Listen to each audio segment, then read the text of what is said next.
Hello everyone welcome back to my channel. यो भिडियोमा म इन्डियामा इन्जिनियरिङ पढ्नुको फाइदा बेफाइदाको बारेमा कुरा गर्नेछु। So let's get started.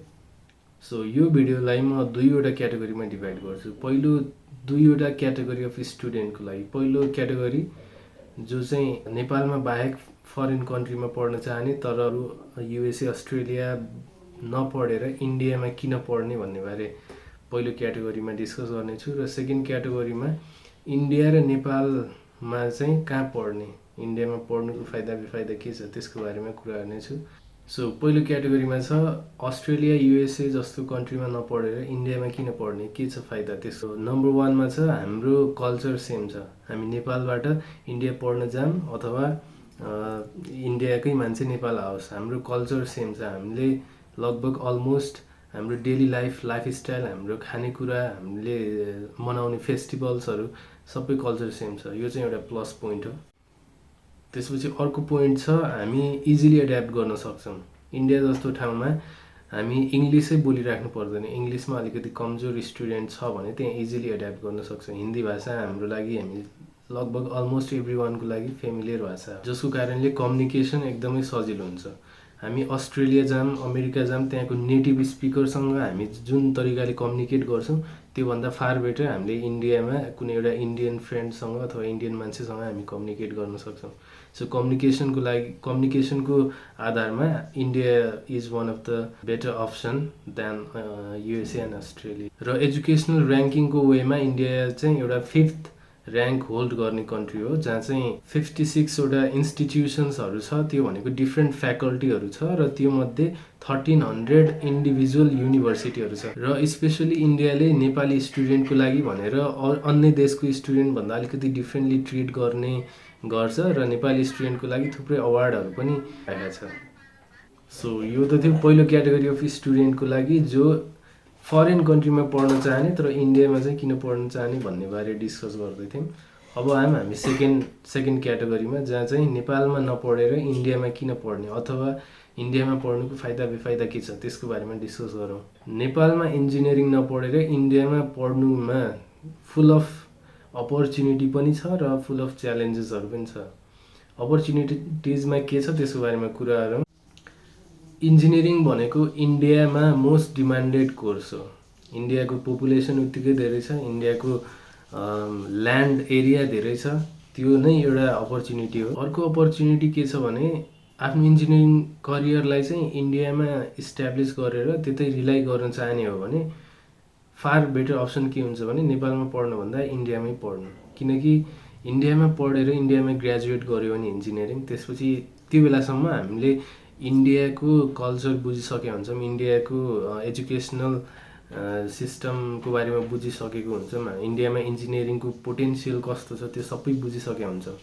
तर त्यो कुरा चाहिँ नेपालमा इन्जिनियरिङ पढेर ग्रेजुएट गरेर इन्डिया पढ्न जाने स्टुडेन्टलाई अलिक गाह्रो हुनसक्छ सुरुमा। तर इन्डियामै ग्रेजुएट भएको स्टुडेन्टलाई यो कुरामा एकदमै धेरै बेनिफिट हुन्छ। इन्डियालाई इन्जिनियरिङकै एउटा हब भनेर बुझिन्छ र किन बुझिन्छ भन्ने कुरा म दुईवटा पोइन्टबाट क्ल्यारिफाई गर्छु। एउटा इन्डियाको पपुलेसन हो। पपुलेसन 1.3 बिलियन छ। अलमोस्ट 20 to 30% अफ द वर्ल्डको पपुलेसन नै इन्डियामा छ। भनेपछि पपुलेसनले कसरी फाइदा गरायो त हामीलाई भन्दाखेरि, तपाईँले जुन कुनै एउटा स्टार्टअप सुरु गर्नुहोस्, तपाईँ एउटा एज अ आफ्नो युट्युबरको लाइफ स्टार्ट गर्न चाहनुहुन्छ अथवा तपाईँ इन्जिनियरिङ सकाएर एउटा नयाँ स्टार्टअप गर्न चाहनुहुन्छ भने तपाईँको स्टार्टअपलाई कन्ज्युम गर्ने पपुलेसन त्यहाँ तपाईँ भेटाइ नै हाल्नुहुन्छ। जुन कुरा नेपालमै गर्न चाहनुभयो भने पपुलेसन त्यति धेरै छैन, तर इन्डियामा जानुभयो भने इन्डियामा केही न केही अमाउन्टमा तपाईँको स्टार्टअपलाई टेस्ट गर्न चाहने पपुलेसन तपाईँले भेटाउनुहुन्छ। सो यो कुरा चाहिँ युट्युबरहरूको लागि पनि एकदमै फाइदाको कुरा हो। इन्डियामा जन्मिनु नै यो जमानामा अहिले युट्युबर बन्नुको लागि चाहिँ एकदमै फाइदाको कुरा हो कि। सो पपुलेसनले त्यति धेरै म्याटर गर्छ। द्याट्स वाइ इन्डियामा चाहिँ इन्जिनियरिङ करियरको पोटेन्सियल एकदमै धेरै देखिन्छ। अर्को बेफाइदाको कुरा भन्दाखेरि, बेफाइदा भन्दा पनि यो रिसर्च नगरेर राम्रोसँग रिसर्च नगरेर हामी यत्तिकै हतारमा गएर इयर लस हुन्छ भन्ने कुरालाई मात्र ध्यान दिएर हतारमा इन्डियाको जुन कुनै युनिभर्सिटीमा एडमिसन गर्यो भने त्यो चाहिँ एकदमै ठुलो च्यालेन्ज हुन जान्छ। किनकि मोस्ट अफ द केसमा के हुन्छ भन्दाखेरि इन्डियामा 1300 युनिभर्सिटिजहरू छन्। 1300 युनिभर्सिटी त्यति धेरै, त्यो मध्येको most of them are private universities. Private युनिभर्सिटीहरूको are more focus toward financial earning.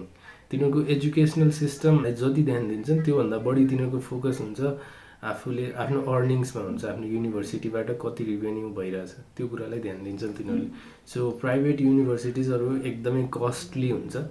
र अर्को च्यालेन्जेस अथवा बेफाइदा के हो भन्दाखेरि हामी सबै नेपालको इन्जिनियरिङ पढ्न चाहने स्टुडेन्टहरूलाई एउटा के बेसिक कुरा भन्न चाहन्छु भने धेरै जसो मोस्ट अफ द केसमा every year university Indian private युनिभर्सिटिजहरूबाट मान्छेहरू आउँछन्, यहाँ आएर सेमिनारहरू गराउँछन्। सेमिनारमा टन्न नेपाली स्टुडेन्टहरू ग्यादरिङ हुन्छ। त्यहाँ आफ्नो युनिभर्सिटीमा यस्तो फिचर छ, यो छ, यस्तो छ भनेर एक्सप्लेन गर्छन् कि। अनि नेपाली स्टुडेन्टहरू जे खोज्दै आइरहेको हुन् तिनीहरू। अब अलिकति हामीले दिमाग लगाउनु पर्ने के छ भन्दाखेरि त्यति ठुलो पपुलेसन भएको देशबाट, त्यत्रो इन्डियामा त्यति धेरै पपुलेसन छ जहाँ नेपालको कम्पेयर गर्ने हो भने नेपालको 1% पनि छैन होला। त्यत्रो कन्ट्रीबाट नेपालमा स्टुडेन्ट खोज्न आउने युनिभर्सिटी कस्तो होला त? यसबाट हामीले सरासर के बुझ्नुपर्छ भने इन्डियन युनिभर्सिटीको मान्छेहरू नेपालमा आएर नेपाली स्टुडेन्टलाई चाहिँ अलिकति मोटिभेट गरेर आफ्नो युनिभर्सिटीमा लग्न खोज्नुको कारण के हो भने त्यस्तो युनिभर्सिटीहरूमा इन्डियाको स्टुडेन्टहरू धेरै जसो पर्दैन। त्यस्तो युनिभर्सिटी रिलायबल छैन, त्यस्तो युनिभर्सिटी ट्रस्टेबल छैन, हामीले ट्रस्ट गर्न सक्दैनौँ। द्याट्स वाइ तिनीहरूले आफ्नै कन्ट्रीको स्टुडेन्ट नपाएर नेपाल जस्तो सानो कन्ट्रीमा in terms of population and area Nepal जस्तो सानो कन्ट्रीमा स्टुडेन्ट खोज्न आउँछन् भने हामी त्यस्तो युनिभर्सिटीमा चाहिँ पढ्ने होइन, किनकि त्यस्तो युनिभर्सिटी ट्रस्टेबल हुँदैन, रिलायबल हुँदैन, किनकि आफ्नै कन्ट्रीको स्टुडेन्टले नै स्टुडेन्ट नपाएर तिनीहरू नेपालमा खोज्न आउँछन्। सो पहिलो मेन कुरा दिमागमा राख्नुपर्ने के छ भन्दाखेरि इन्डियाबाट नेपालमा आएर नेपाली स्टुडेन्टलाई प्रोग्राम गराएर आफ्नो युनिभर्सिटीमा लिन चाहन्छन् भने त्यस्तो युनिभर्सिटीमा नपढ्नुहोस्। सो अब के गर्ने त त्यो केसमा? अब हामीले चाहिँ आफै रिसर्च गर्ने। सो कस्तो युनिभर्सिटी चुज गर्नुपर्छ र कस्तो युनिभर्सिटीबाट बच्नुपर्छ त्यो क्राइटेरियाहरू अब हामी डिस्कस। अब हाम्रो अर्को पोइन्ट अफ डिस्कसन के भयो भने how to choose a good university in India. Okay, तीनवटा फ्याक्टरहरू हामीले ध्यान दिनुपर्छ। एउटा कलेज ऱ्याङ्किङ, युनिभर्सिटी ऱ्याङ्किङ, त्यो हामीले चुज गर्न लागेको युनिभर्सिटीको ऱ्याङ्किङ कस्तो छ त ओभरअल युनिभर्सिटी अफ इन्डियामा है ऱ्याङ्किङ। त्यसपछि अर्को चाहिँ लोकेसन कस्तो छ, लोकेसन अलिकति भाइबल छ कि छैन हाम्रो लागि। मुम्बई भनेको ठ्याक्कै यो नेपालभन्दा इन्डियाको अपोजिट साइडमा पर्छ कि मुम्बई भनेको एकदमै टाढा हो। एक्सेसिबल लोकेसन हेर्नुपर्छ। सो त्यो लोकेसन पनि एउटा इम्पोर्टेन्ट फ्याक्टर हो। अनि अर्को चाहिँ कस्ट कति लाग्छ त? अब त्यो युनिभर्सिटीले कति लिइरहेछ in comparison to other universities. त्यो कलेजको ट्युसन फिज कति लिइरहेछ, ट्युसन फिज, अनि त्यसपछि रेन्टल फिस, अनि होस्टेल छ भने होस्टेल फिस, अनि कति लिइरहेछ त त्यसको बारेमा चाहिँ हामीले ध्यान दिनुपर्ने हुन्छ। अनि त्यसकै कुराहरू चाहिँ बिफोर हामीले युनिभर्सिटी चुज गर्नुभन्दा पहिला हामीले डिसाइड गर्नुपर्ने कुरा हो। र धेरै जसो युनिभर्सिटिजमा हिडन एक्सपेन्सेस पनि हुनसक्छ, जुन कुरा तपाईँले एडमिसन गर्ने बेला थाहा पाउनुहुन्न र केही समयपछि तपाईँ पढिरहेको बेलामा चाहिँ तिनीहरूले त्यसपछि बल्ल एक्सपोज गर्न सक्छ। सो त्यस्तो हिडन एक्सपेन्सेसहरू छ कि छैन त्यो कुराको चाहिँ कन्फर्मेसन पहिले नै हुनुपर्छ before you decide to choose the college. जस्तो ट्रेन्डमा नेपाली स्टुडेन्टहरू इन्डिया पढ्न गइरहेको युनिभर्सिटिजहरू चाहिँ कुन सिटिजमा गइरहेको हुन्छन् भन्दाखेरि एउटा दिल्ली, पन्जाब, बेङ्गलोर, गुजरात, देहरादुन अनि पुणे जस्तो सिटीहरूमा नेपाली स्टुडेन्टहरू पढ्न गइरहेको हुन्छ। ओके गाइज, इन्डियन युनिभर्सिटीमा पढ्न जाने नजाने भन्ने बारे यति नै थियो। अनि युनिभर्सिटी कसरी चुज गर्ने भन्ने बारे पनि डिस्कसन भयो। So if you guys love this video, if you think that this video is really informative, then तपाईँ आफ्नो साथीहरूमा सेयर गर्नुहोस्, भिडियोलाई लाइक गर्नुहोस्, सब्सक्राइब गर्नु नबिर्सनु होला। Thank you, have a nice day.